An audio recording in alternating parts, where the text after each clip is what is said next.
बिस्मिल्लाहिर्रहमानिर्रहीम। अस्सलाम वालेकुम नादरीन, आप यूट्यूब चैनल देख रहे हैं। मैं इमरान खान हूँ। नादरीन, खित्ते की सूरत-ए-हाल बहुत तेज़ी से आगे की तरफ बढ़ रही है। रोज़ाना की बुनियाद पे डेवलपमेंट्स हो रही हैं और पाकिस्तान में कन्फ्यूजन है। पाकिस्तान की सरकार को कन्फ्यूजन इस बात की है कि पाकिस्तान ने खड़े कहाँ होना है, जाना कहाँ है। अगर फुल फ्लेज वॉर हो जाती है तो पाकिस्तान को पोजीशन लेनी पड़ेगी, क्योंकि अभी सऊदी अरब ने पाकिस्तान को बहुत पैसा दिया है और इसके अलावा अमेरिका का एक दबाव भी पाकिस्तान के ऊपर रहेगा और इसराइल की तरफ पाकिस्तान का एक झुकाव भी बढ़ता जा रहा है बोर्ड ऑफ पीस में जाने के बाद। तो पाकिस्तान को पोजीशन लेनी पड़ेगी।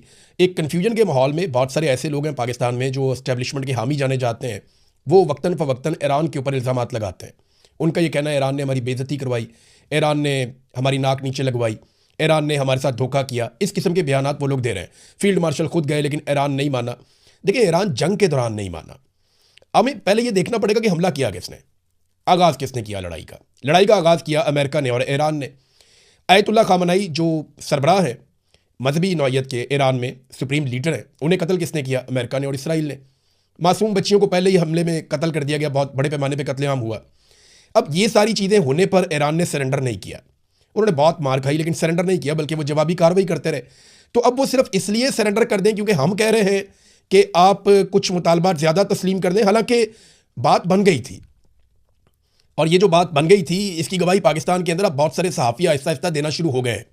जो पहले बोलने से डरते थे उन्हें भी अब जुबान लग गई है। और अमेरिकन मीडिया खुद बता रहा है कि ये बात बन गई थी कि ईरान आबना हुर्मुज़ को खोल रहा था इस शर्त पे कि अमेरिका नाकाबंदी फौरी तौर पे ख़त्म कर देगा और बाकी चीज़ें मुज़ाकरात में जाकर तय हो जाएंगी। लेकिन डोनाल्ड ट्रंप ने नाकाबंदी को एक ताकत के तौर पर इस्तेमाल किया। इस वक्त अमरीकी ताकत खित्ते में कहाँ कहाँ जमा हो चुकी है और किस तरीके से वो ईरान को घेरा डाल रहे हैं। अब ईरान इस घेरे को कैसे तोड़ता है उसके बाद भी बहुत सारे ऑप्शन हैं। उसके अपने इत्तेहादी हैं, उसका अपना एक तरीकाकार है चीज़ों को डील करने का, और उसके हथियारों की नौइयत भी थोड़ी सी मुख्तलिफ है। डोनाल्ड ट्रंप के लिए एक बड़ा चैलेंज और खड़ा हो गया है। ट्रंप को जंग जारी रखने के लिए कांग्रेस की मंजूरी लेने में एक हफ्ता बाकी है। देखिए, जब भी कभी कोई जंग शुरू होती है तो अमरीकी सदर बगैर इजाज़त के कोई जंग शुरू तो कर सकता है, लेकिन उसके लिए लाजमी है कि वो 60 दिन में कांग्रेस से उसकी इजाज़त ले या उसकी मंजूरी ले। अब कांग्रेस से मंजूरी लेने के लिए बाकी बच गया एक हफ्ता। तो डोनाल्ड ट्रंप को अमरीकी आइन के तहत ये जो है वो यानी वॉर पावर रेजोल्यूशन जो है, ये एक अमरीकी आइन है, कानून है, उसके तहत अमेरिका को, अमरीकी सदर को अब ये इजाज़त लेनी पड़ेगी और उसको हमायत दरकार होगी कांग्रेस की। एक हफ्ता बाकी है। डोनाल्ड ट्रंप के नंबर तो ठीक है लेकिन बहुत थोड़े मार्जिन के साथ। अब अगर डोनाल्ड ट्रंप के रास्ते में रुकावट आ जाती है और कुछ लोग डोनाल्ड ट्रंप के खिलाफ हो जाते हैं, इसराइल की लॉबिंग बहुत अच्छी है अमेरिका में, वो कंट्रोल करते हैं अमेरिकन सिस्टम को, ये अमेरिकन खुद कहते हैं। तो उम्मीद है कि डोनाल्ड ट्रंप मंजूरी लेने में कामयाब हो जाएगा। लेकिन अगर डोनाल्ड ट्रंप को ये मंजूरी नहीं मिलती, ये एक संगे मील है जिसको अबूर करना होगा। अगर ये इतना आसान होता तो डोनाल्ड ट्रंप बहुत पहले कर चुके होते। अब उन्हें क्योंकि आखिरी वक्त में ये करना है तो ये भी एक डोनाल्ड ट्रंप के लिए बड़ा चैलेंज है कि वो इसको कैसे पूरा करते हैं। इसराइल ने बहरहाल ऐलान कर दिया है कि वो सिर्फ अमेरिका के इशारे का इंतजार कर रहा है और वो बड़ी तबाही फैला सकता है। इसराइली वज़ीर दिफा का जो स्टेटमेंट है वो ये है कि अमेरिका की इजाज़त मिलते ही खामनाई के पूरे ख़ानदान को हम ख़त्म कर देंगे। आयतुल्ला खामनाई किस हालत में इस वक्त, आयतुल्ला अली खामनाई तो शहीद हो गए हैं, जो मुज्तबा खामनाई है वो किस हालत में है ये मैं आपको बताता हूँ आगे चलकर। लेकिन इसराइल ने एक बार फिर ईरान को संगीन नताइज भुगतने की धमकी देते हुए अपनी अमेरिका के साथ दोस्ती का भी इजहार किया है। उन्होंने कहा जी कि अमेरिका ने अगर हमें कहा, ये वज़ीर दिफा है इसराइल का, उसने कहा कि ईरान के खिलाफ दोबारा जंग शुरू करने के लिए मुकम्मल तौर पर तैयार हो चुके हैं, सिर्फ अमेरिका के ग्रीन सिग्नल का इंतजार है। ईरान को तारीकी और पत्थर के दौर में हम धकेल देंगे और आयतुल्ला मुज्तबा खामनाई के पूरे ख़ानदान को इस मरतबा ख़त्म कर देंगे। हालांकि पहले ही ये ख़ानदान आधा कत्ल हो चुका है। ज़्यादातर लोग इस ख़ानदान के जो मुज्तबा खामनाई से जुड़े हैं वो शहीद हो चुके हैं। बाकी जो लोग बचे उनमें मुज्तबा खामनाई है, उनकी अपनी सूरत हाल क्या है इस पर मुख्तलिफ मीडिया रिपोर्ट्स आती रहती हैं। जो एक रिपोर्ट मुज्तबा खामनाई की सेहत के हवाले से आई, ये ईरान में से जो रिपोर्ट आई है वो ये बताती है, ईरानी अहदेदार को कोट किया गया है कि सुप्रीम लीडर शदीद जख्मी है मगर होश में है। कासिदों के ज़रिए से वो पैगाम रसानी भी उनकी जारी है। ये ईरानी मीडिया को या ईरानी अहदेदार को कोट किया गया है और अमरीकी इदारे में कोट किया गया है।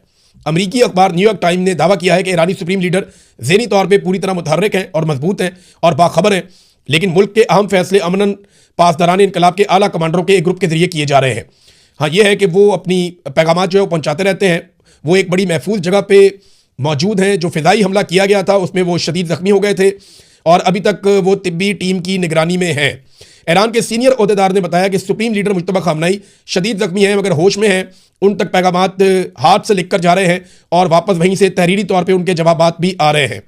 ईरानी सीनियर ओहदेदार ने कहा कि इसराइली या अमरीकी निगरानी से बचने के लिए आला हुक्काम सुप्रीम लीडर मुश्तबा खामनाई के करीब नहीं जा रहे और पैगाम रसानी के लिए गैर रवायती मगर महफूज तरीके इस्तेमाल किए जा रहे हैं। ये सदियों पुराना तरीका है कि हाथ से खत लिखकर भेज दो और वहीं से खत वापस आ जाए।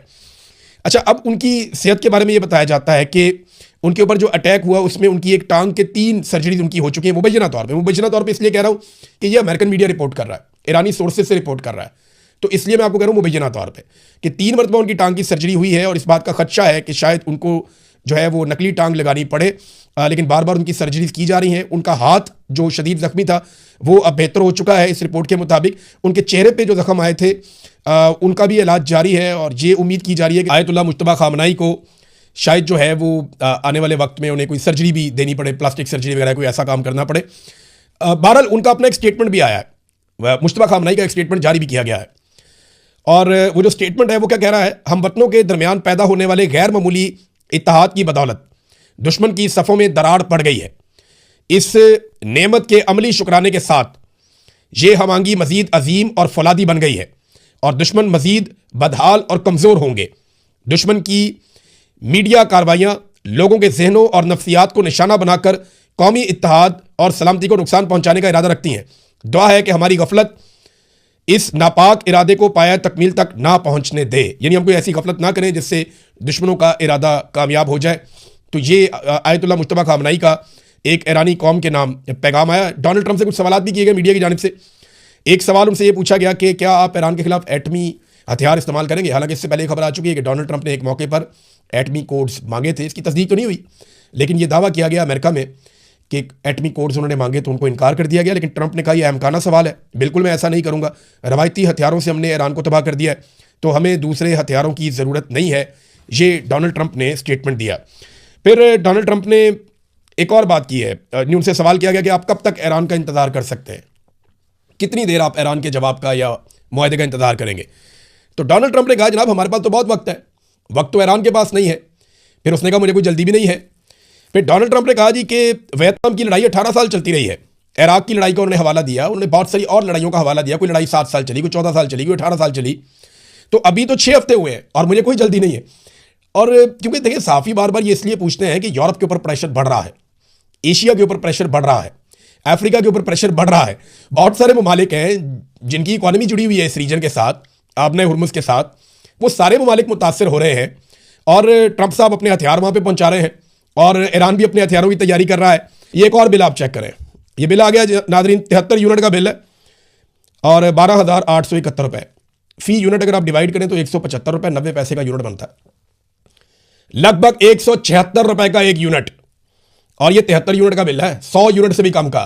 300 यूनिट तक की जिन्होंने बिजली मुफ्त देनी थी उन्होंने सूरज की रोशनी पे भी टैक्स लगा दिया। ये पाकिस्तानियों के साथ धोखा हुआ और पाकिस्तान की तारीख में कभी पाकिस्तानियों के साथ इतना बड़ा धोखा नहीं हुआ। अब तक के लिए इतने, अपना ख्याल रखिएगा, अपने इस चैनल का भी। अल्लाह हाफ़िज़।